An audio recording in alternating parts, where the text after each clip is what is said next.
Hello, everyone. And, it's so good to see you. Welcome to Chapter 3 of The Count of Monte Cristo. I'm Mike. This is Em. We're going to be reading The Count of Monte Cristo here on Gutenberg.org. If you missed the previous chapters, you can find it on YouTube. You didn't miss much. You didn't miss much. What happened? Like a boat docked in Marseille, and there's this guy named Dantes. It's basically French Mean Girls, is what we determined. So far, so yeah, it's very catty wumpus, Mean Girls. And we're about to enter Chapter 3, The Catalans. We've heard some good feedback about the accents. People seem to like the French accents, so we're gonna. People seem to be amused. They seem to be amused. I don't know if they like them, but they seem to be amused by the French accents. So we're gonna try and keep using them. Do let us know if it becomes intolerable in the chat or via comment, and then we will switch to something else. Let's get going. I'll start us off with this first paragraph. Chapter 3, The Catalans. Beyond a bare, weather-worn wall, about 100 paces from the spot where the two friends sat looking and listening as they drank their wine, was the village of the Catalans. Long ago, this mysterious colony quitted Spain and settled on the tongue of land on which it is to this day. Whence it came, no one knew, and it spoke an unknown tongue. One of its chiefs, who understood Provençal, Provençal begged the commune of Marseille to give them this bare and barren promontory, where, like the sailors of old, they had run their boats ashore. The request was granted, and 3 months afterwards, around the 12 or 15 small vessels which had brought these gypsies of the sea, a small village sprang up. This village, constructed in a singular and picturesque manner, half Moorish, half Spanish, still remains, and is inhabited by descendants of the first comers who who speak the language of their fathers. One sentence. Yeah, that last one. That was a big sentence. Okay. For 3 or 4 centuries, they have remained upon this small promontory, on which they had settled like a flight of seabirds, without mixing with the Marseille population, intermarrying and preserving their original customs and the costume of their mother country as they have preserved its language. Okay, big chunk of exposition there. Now we know about the Catalans. It's a very sort of distinct chunk given up from Spain, a colony that quitted Spain. Mm-hmm. Okay. So hang on. So they're Spanish speaking then? I think so, yeah. Okay. Half Moorish, half Spanish. Intermarrying with the local. Well, hang on. Without mixing with the Marseillaise pop. Okay, all right. Okay. I'll do this next one. Yeah. Okay.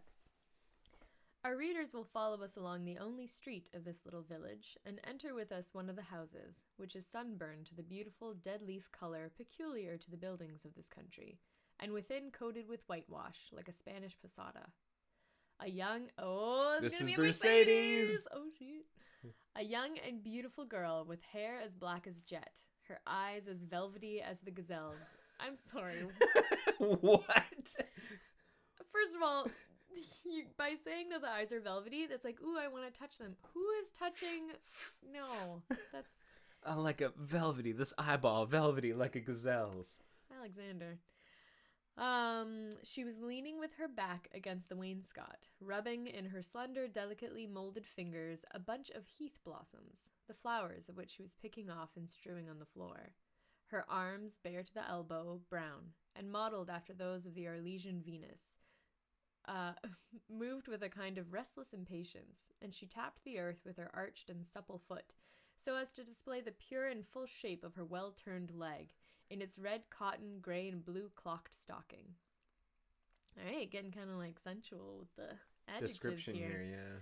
At 3 paces from her, seated in a chair which he balanced on 2 legs, leaning his elbow on an old worm-eaten table, was a tall young man of 20, or 22, who was looking at her with an air in which vexation and uneasiness were mingled. He questioned her with his eyes, but the firm and steady gaze of the young girl controlled his look. This is the cousin, you think? Yeah, maybe this is, the cousin. Like, okay. Ooh, cousin. I've just realized something, just a sort of a point of order, is I'm using Firefox's reader mode right now for this, but that's cutting out the images. So I'm actually going to turn it off so we can get back to the images. That's going to jumble up our position for just a quick sec, but I think it will help if we can see the images. Okay. So I'm going to turn that off and then go there and turn this off. So we should... No, scroll down. We've got like this image here is yeah. what we're dealing with. And we thought that might have been Dantes. Dantes, yeah, we'll see. All right, I'll take over. Okay. So this young man, there's Mercedes and the young man, and he's like a French, smooth. He's a French like smooth operator. Smooth operator. You see, Mercedes, said the young man. En français, la baba. You see, Mercedes, said the young man. Here is Easter. Come round again. That's not French. I'm trying to barely Antonio Banderas. No, okay, so the R's not in the front, in the throat. Yeah. Easter. Think Lumiere. Easter. Yeah, Lumiere. Here in Easter. Come, here is Easter. Come round again. Yeah, but give him the like swagger of Antonio Banderas. And a swagger of Antonio Banderas, but with the mouth of Lumiere, the candle from Beauty and the Beast. Yeah. Enchanté. You see, Mercedes, said the young man. Here is Easter. Come round again. I'm really struggling. You got it. Tell me, is this the moment for a wedding? All right, and now this is Mercedes' voice. This is a very important voice to get correct. Yeah, let's do it like strong. Okay. I've answered you 100 times, Fernand, and she's Spanish. So how? She's not Spanish. Mercedes, you don't think she'd have like a Spanish accent? No, I think she's French. She's gonna be French. Okay. I have Bonjour, Français. I have answered you 100 times, Fernand, and really? No. I'm trying to roll my R's. You must be very stupid to ask me again. Well, repeat it, I beg of you, and I may at last believe it. Tell me for the 100th time that you refuse my love, which had your mother's sanction. Make me understand once for all that you are trifling with my happiness, that my life or death are nothing to you. So dramatic. Ah, to have dreamed for 10 years of being your husband, Mercedes, and to lose that hope, which has the only stay of my existence. This is basically him being like, please, I've got blue balls and I'll die if please, you don't. baby, please. Oh, come on, baby, please. All right. At least it was not I who ever encouraged you in that hope, Fernand, replied Mercedes. You cannot reproach me with the slightest coquetry. I have always said to you, I love you as a brother, but do not ask for me more than sisterly affection, for my heart is another's. Is not this true, Fernand? All right, so his name's Fernand. I missed that, I think, the first time. Yes, that is very true, Mercedes, replied the young man. Yes, you have been cruelly frank with me. But do you forget that it is among the Catalans a sacred law to intermarry? So dumb. She's told him for 10 years, you're my bro, and I'm your sis. And he's like, yeah, but come on. But come on, baby. Come on. All right, you want to take it from here? Oh, God. Yeah, we'll see how I hold up. Okay. You mistake, Fernand. It is not a law, but merely a custom, and I pray of you do not cite this custom in your favor. You are included in the conscription, Fernand, and are only at liberty on sufferance, liable at any moment to be called upon to take arms. Once a soldier, what would you do with me, a poor orphan? Oh, okay. Forlorn, without fortune, with nothing but a half-ruined hut and a few ragged nets, the miserable inheritance left by my father to my mother, and by my mother to me. She has been dead a year, and you know, Fernand, I have subsisted almost entirely on public charity. What the hell is her fiancé doing then? She's like starving.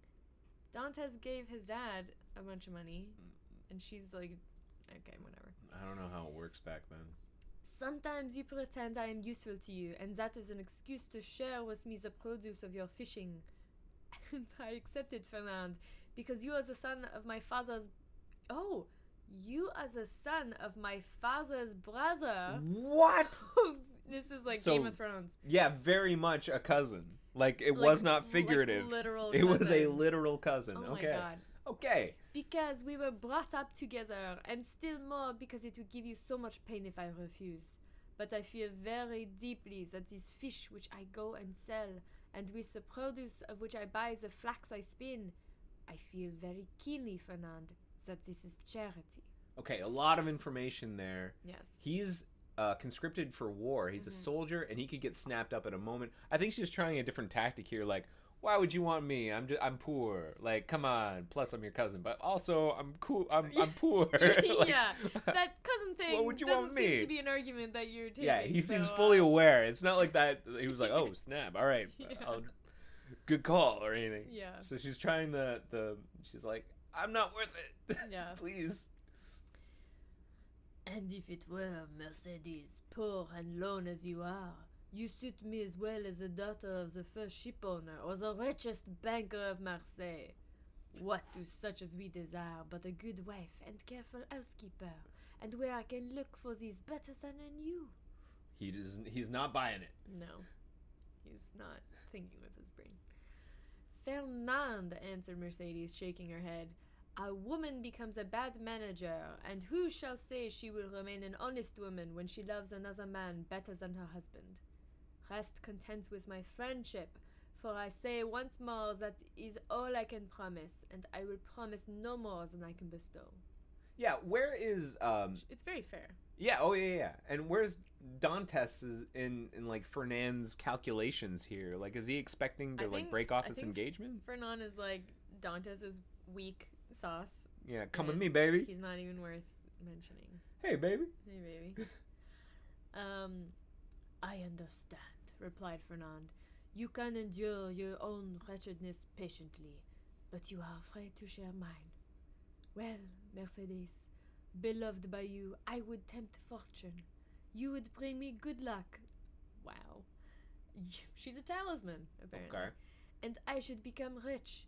I could extend my occupation as a fisherman, might get a place as a clerk in a warehouse, and become in time a dealer myself. You could do no such thing, Fernand. You are a soldier, and if you Just putting him in a box right there. Yeah. You are a soldier and nothing more. Nothing else. And if you remain at the Catalans, it is because there is no war. So remain a fisherman and contented with my friendship, as I cannot give you more. Okay. Well, I will do better, Mercedes. I will be a sailor instead of the costume of our fathers, which you despise. I will wear a varnished hat, a striped shirt, and a blue jacket with an anchor on the buttons. Would not that dress please you? I think he's like, do you I want... could be a sailor. I could be a man in uniform, like a different kind of uniform. I could be a naval man or something. Does this do it for you? Does the uniform do anything? Yeah. What do you mean? Asked Mercedes with an angry glance. What do you mean? I do not understand you. I mean, Mercedes, that you are thus harsh and cruel with me because you are expecting someone who is thus attired.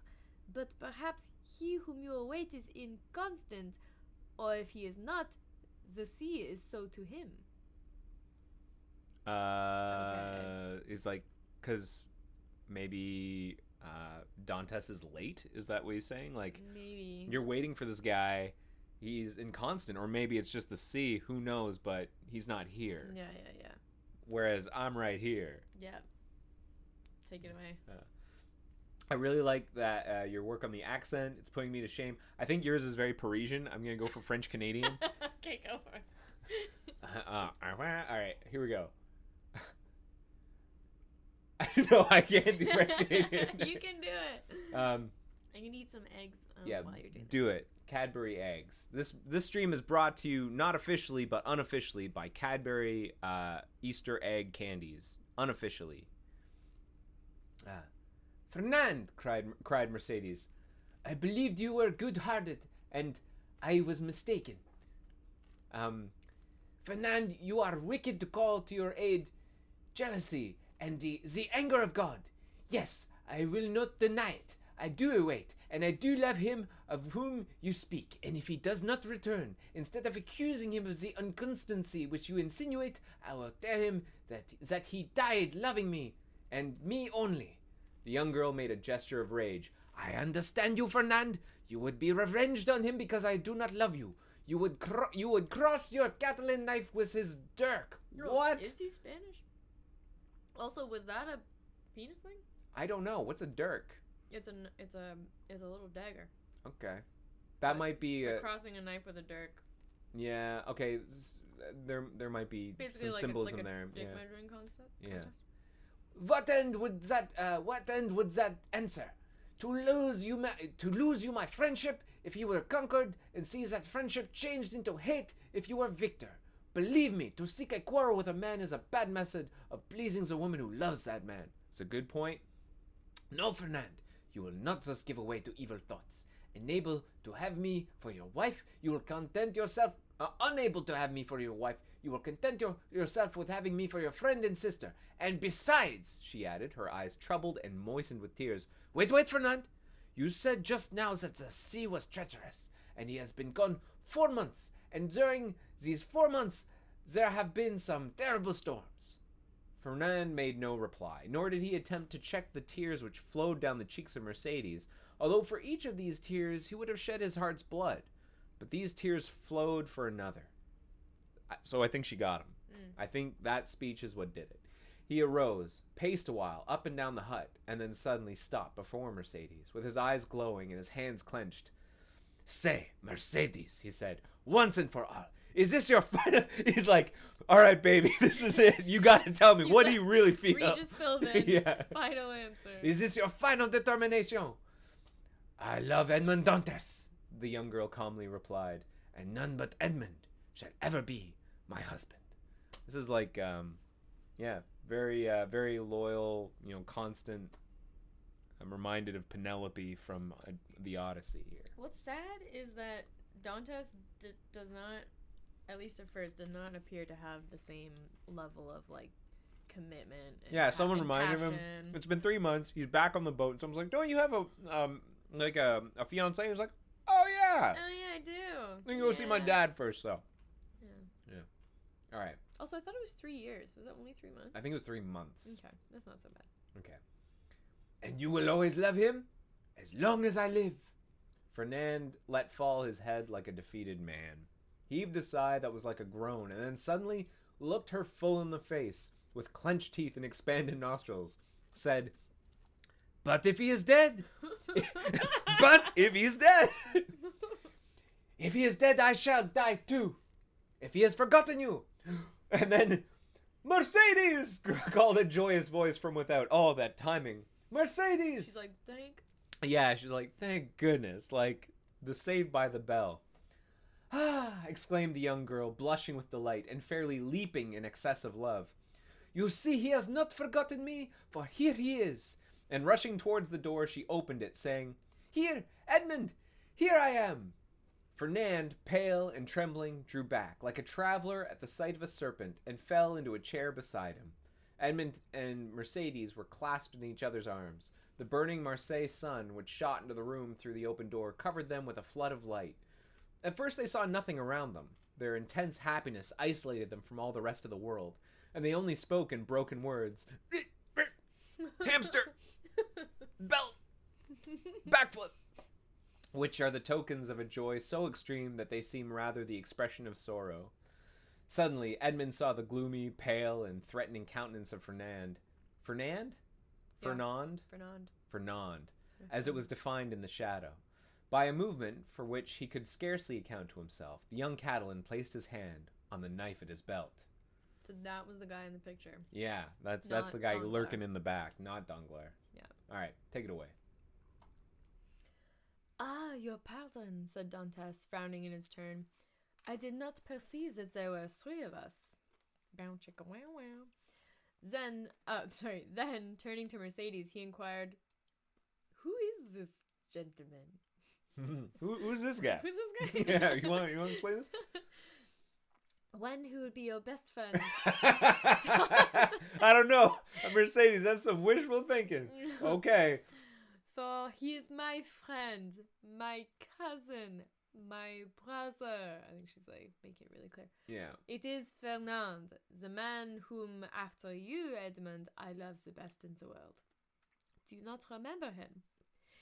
Yes, said Dantes, and without relinquishing Mercedes' hand clasped in one of his own, he extended the other to the Catalan with a cordial air. So, like, is Fernand Spanish then? Like, he should have... Let's keep going with the French. All right. We'll look it up after. Or maybe someone in the comments can tell us. Can let us know if he's supposed to be Spanish, yeah. But Fernand, instead of responding to this amiable gesture, remained mute and trembling. Oh, bit of a dick. He's about to be like, milady. Edmund then cast his eyes scrutinizingly at the agitated and embarrassed Mercedes, and then again on the gloomy and menacing Fernand. This look told him all, and his anger waxed hot. I did not know, when I came with such haste to you, that I was to meet an enemy here. Oh. Mercedes has so much crap to deal with. Yeah. She's like, I gotta sell this fish, plus I gotta deal with this shit right now. God, the testosterone.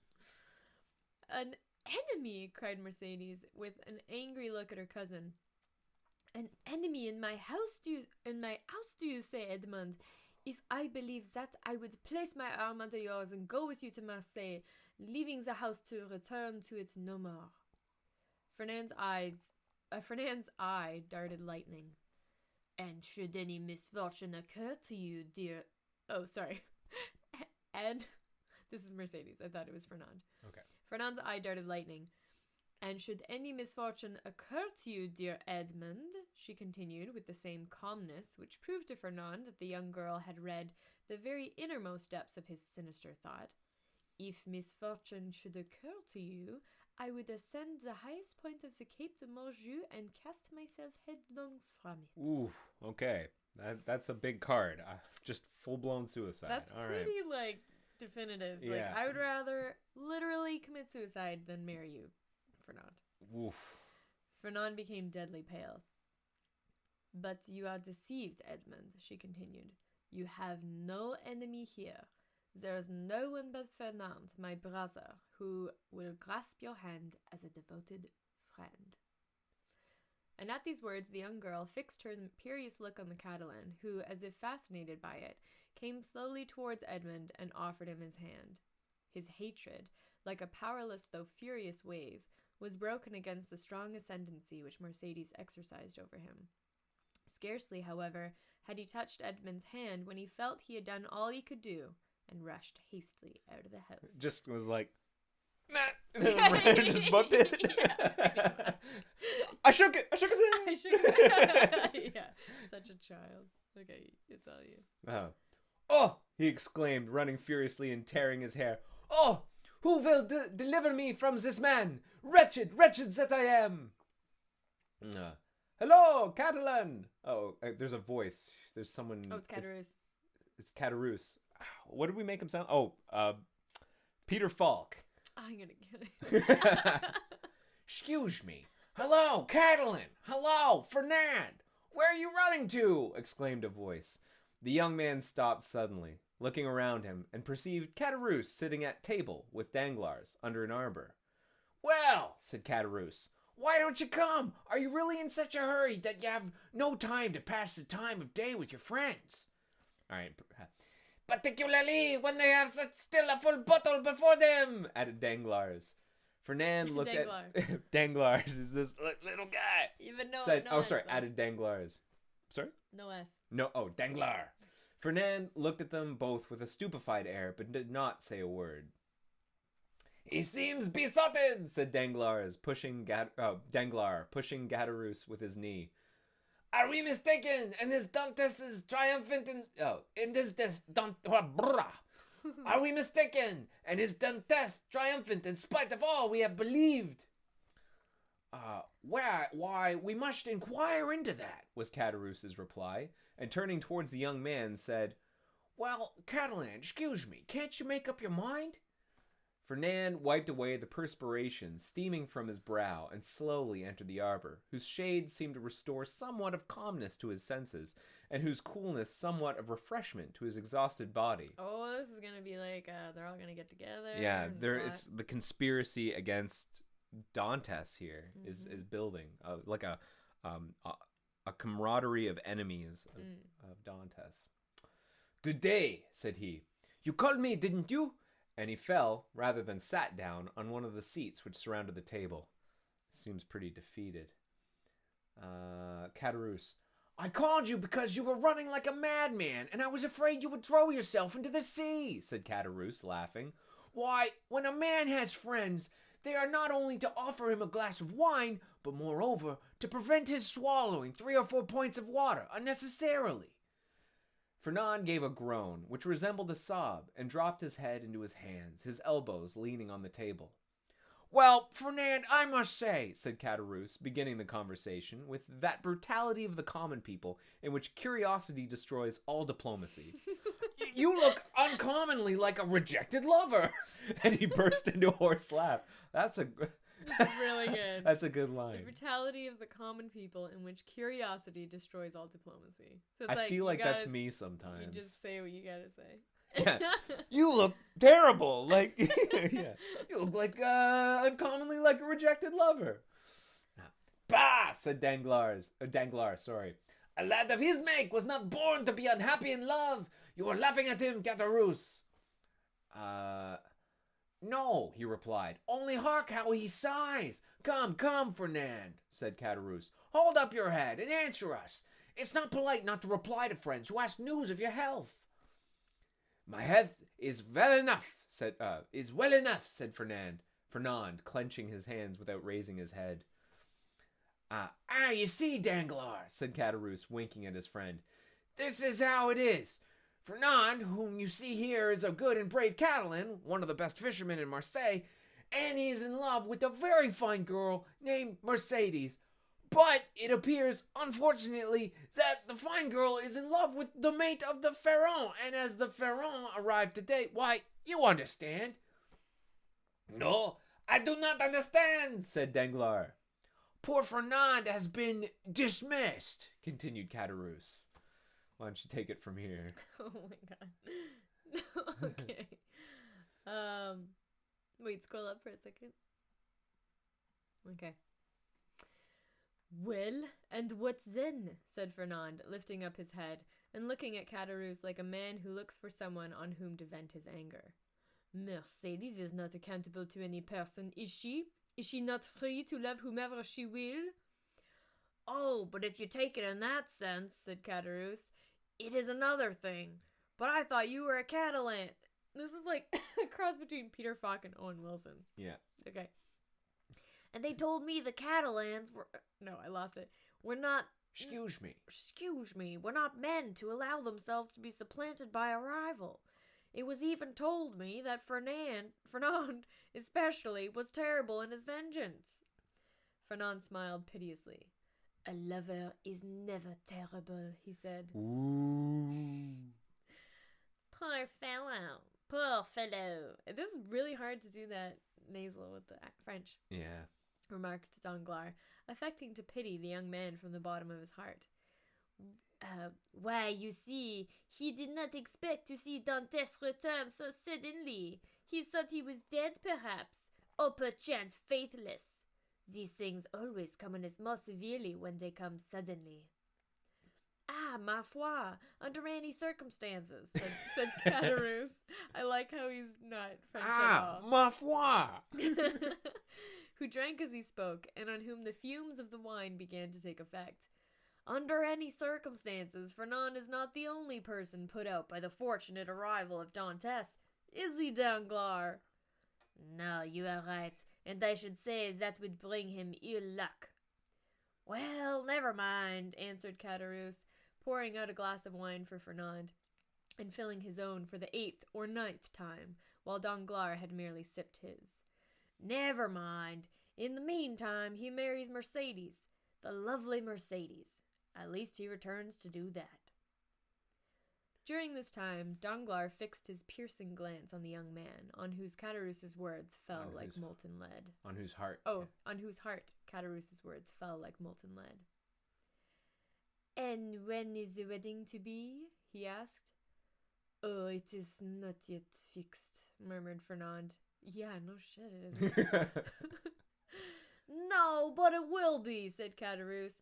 "As surely as Dantes will be captain of the Pharaon, eh, Danglars?" Danglars shuddered at this unexpected attack, and turned to Caderousse, whose countenance he scrutinized, to try and detect whether the blow was premeditated. This is, like, very that high context. Like, everyone is, like, trying to, like, read subtext. I have a feeling Caderousse is... It's the curiosity and diplomacy thing. He's just, like, bulling a china shop, like, hey! Totally. Yeah. But Danglars read nothing but envy in a countenance already rendered brutal and stupid by drunkenness. Yeah. It's up to you. So this will be Danglars. "Well," said he, filling the glasses, "let us drink to Captain Edmond Dantes, husband of the beautiful Catalan." Caderousse raised his glass to his mouth with unsteady hand and swallowed the contents at a gulp. Fernand dashed his on the ground. Hey, stammered Caderousse. "What do I see down there by the wall in the direction of the Catalans? Look, Fernand, your eyes are better than mine. I believe I see double. You know wine is a deceiver, but I should say it was two lovers walking side by side and hand in hand. Heaven forgive me, they do not know that we can see them, and they are actually embracing." Danglars did not lose one pang that Fernand endured. "Do you know them, Fernand?" he said. "Yes," was the reply in a low voice. "It is Edmond and Mercedes." Dun, dun, dun. Ba ba ba. "Ah, she there now," said Caderousse, "and I did not recognize him. Hello, Dantes. Hello, lovely damsel. Come this way, and let us know when the wedding was to be, for Fernand here is so obstinate he will not tell us." "Hold your tongue, will you?" said Danglars, pretending to restrain Caderousse, who, with the tenacity of drunkards, leaned out of the arbor. "Try not to stand upright, and let the lovers make love without interruption. See, look at Fernand, and follow his example. He is well behaved." This is Danglars. Oh, Danglars is looking a lot more... I don't know, he looked kind of... No, that was Caderousse before, the tailor. Oh, well, I thought we saw a picture of him early on whenever the owner was talking between him and Dantes. Yeah, maybe we I think did. he's, like, changed clothes or something. Anyways, he's a fancy guy. He's a fancy-looking guy. Yes. All right. Fernand, probably excited beyond bearing, pricked by Danglars, as the bull is by the bandilleros, thank you, was about to rush out, for he had risen from his seat and seemed to be collecting himself to dash headlong upon his rival, when Mercedes, smiling and graceful, lifted up her lovely head and looked at him with her clear and bright eyes. At this, Fernand recollected her threat of dying if Edmond died, and dropped again heavily on his seat. Danglars looked at the two men, one after the other, the one brutalized by liquor, the other overwhelmed with love. "I shall get nothing from these fools," he muttered, "and I am very much afraid of being here between a drunkard and a coward. Here's an envious fellow making himself boozy on wine when he ought to be nursing his wrath, and here's a fool who seizes a woman he loves stolen from under his nose and takes on like a big baby. Yet this Catalan has eyes that glisten like those of the vengeful Spaniards, Sicilians, and Calabrians, and the other has fists big enough to crush an ox at one blow. Unquestionably, Edmund's star is in the ascendant, and he will marry the splendid girl. He will be captain too, and laugh at us all, unless—" a sinister smile passed over Danglars' lips, "unless I take a hand in the affair," he added. I think he's talking to himself. What is wrong with it? He's kind of like a Iago. Yeah. He's just like monologuing to himself. And... Yeah, that had to have been an aside to the audience. Like, did anyone hear that? That's what I want to know. No. Okay. "Hello!" continued Caderousse, half rising and with his fist on the table, his, like, yam side, or, like, what is this fist? A fist big enough to crush an ox at one blow. So he's got, like, Hulk fists. I guess, yeah. "Hello!" continued Caderousse, half rising and with his fist on the table. Hello, Edmund. Do you not see your friends, or are you too proud to speak to them? Oh. You want to take it from here? Wait, there is a comment. Oh, there's a comment. Do you have any experience with WebRTC? Yes. Oh, snap. Take it away. Ba, ba, ba, ba. No, my dear fellow, replied Dantes, I am not proud, but I am happy, and happiness blinds, I think, more than pride. Ah, very well, that's an explanation, said Caderousse. How do you do, Madame Dantes? Mercedes curtsied gravely and said, That is not my name, and in my country it bodes ill fortune, they say, to call a young girl by the name of her betrothed before he becomes her husband. Is that true? That sounds like a Chekhov's gun type thing. I think someone's gonna die. Uh-oh. Calling it. Okay. Calling it now. She is gonna jump off. Oh, she's gonna like jump off the cliff, and then, but then like Dantes will still be alive. Ooh, maybe. Do you know what I mean? Okay. Okay. Place your bets now. Place your bets now, ladies and gentlemen. No spoilers if you know the end. So call me Mercedes if you please. We must excuse our worthy neighbor, Caderousse, said Dantes. He is so easily mistaken. That guy. That guy. He's often a fool. So then, the wedding is to take place immediately, Monsieur Dantes, said Danglars, bowing to the young couple. As soon as possible, Monsieur Danglars. Today all preliminaries will be arranged at my father's, and tomorrow, or next day at latest, the wedding festival here La Réserve. My friends will be there, I hope. That is to say, you are invited, Monsieur Danglars, and you, Caderousse. And Fernand, said Caderousse with a chuckle. Fernand is invited too. He's such this a guy. shit disturber. Definitely. My wife's brother is my brother, said Edmund, and we, Mercedes and I, should be very sorry if he were absent at such a time. Fernand opened his mouth to reply, but his voice died on his lips, and he could not utter a word. Today the preliminaries, tomorrow or the next day the ceremony. Oh, sorry. Who's speaking here? Oh, I don't know.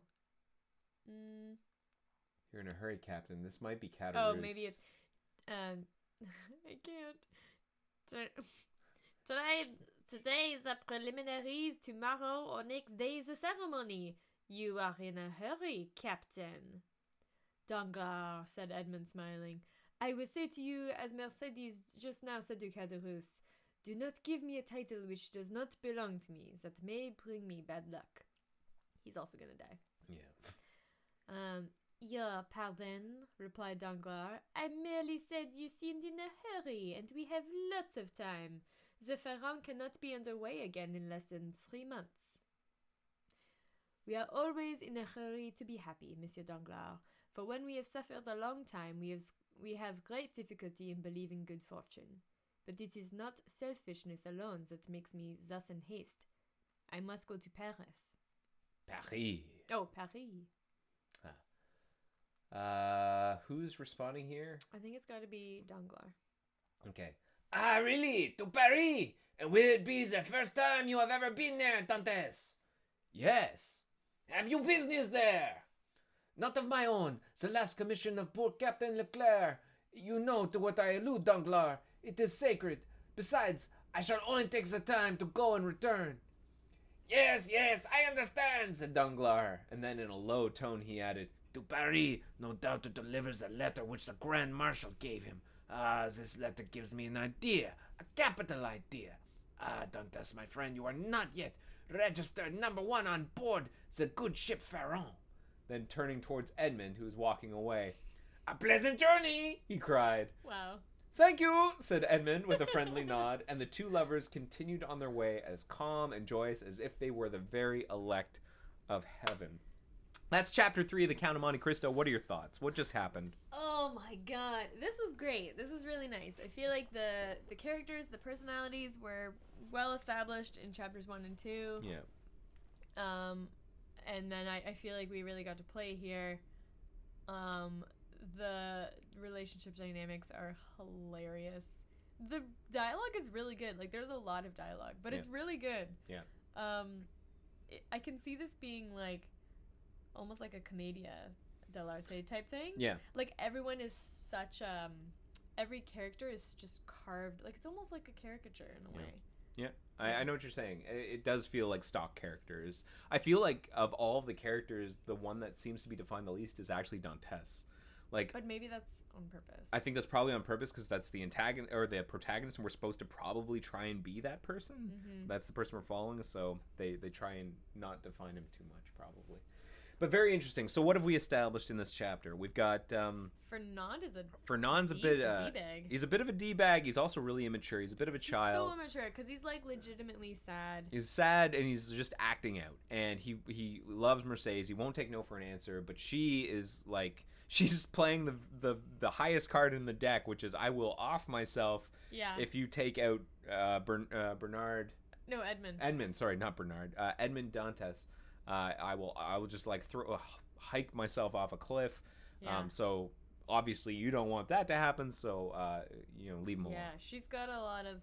She's juggling a lot. She is juggling a lot, and it seems like she's got a lot of power. Like she speaks with her eyes. And... Yeah. She's running the room in that scene. She was running the room, and in over here, I feel like Danglars is the sort of the primary conspirator. So far, Caderousse just kind of seems like, as you say, a shit disturber. Like, hey, yo, shmap, like he's just kind of like,